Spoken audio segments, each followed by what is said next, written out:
Bonjour à tous. Les bureaux sont désormais ouverts en Bourgogne et en Franche-Comté. Dans la plupart des grandes villes, plusieurs candidats sont en ballottage. À Dijon, c'est une triangulaire entre Thierry Coudert, Emmanuel Bichot et Nathalie Kunders. À Besançon, un duel entre le républicain Ludovic Fagot et l'écologiste Anne Vigneault. Un duel aussi au Creusot entre Charles Landre à droite et David Marty à gauche. Et puis ailleurs, on a parfois des triangulaires ou des quadrangulaires comme à Monceau-les-Mines.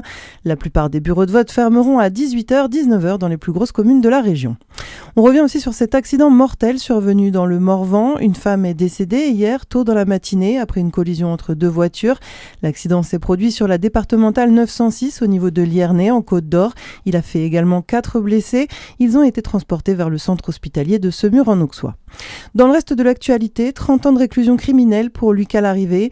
Il a été reconnu coupable hier du viol et du meurtre de Justine Vérac fin 2022 par la cour d'assises de Corrèze. Sa peine est assortie d'une période de sûreté de 20 ans. Et puis un moment très fort au procès, la mère de la victime et celle de l'accusé se sont tombées dans les bras au moment du verdict. Elon Musk attaque violemment la justice française. Le multimilliardaire a qualifié les procureurs du parquet de Paris de, je cite, attardés mentaux après un signalement sur une possible valorisation artificielle de X et XAI. Un mot de sport, on revient sur la dernière performance de Lou Jean Monod à la Coupe du Monde de biathlon.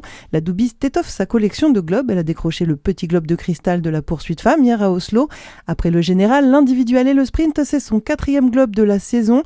Malgré tout, le Grand Chelem semble inatteignable. La Franc-Comtoise est certes 2e du classement général, mais elle accuse 45 points de retard sur Julia Simon. Et puis pour finir, on part dans le Jura. Le carnaval de Champagnole reviendra le week-end prochain. Une édition spéciale pour ses 30 ans sur le thème des animaux. 19 groupes formeront le cortège qui promet d'être bariolé avec des plumes, des poils, des barrissements et des rugissements. Il partira samedi prochain depuis le parvis de l'Oppidum à 14h30.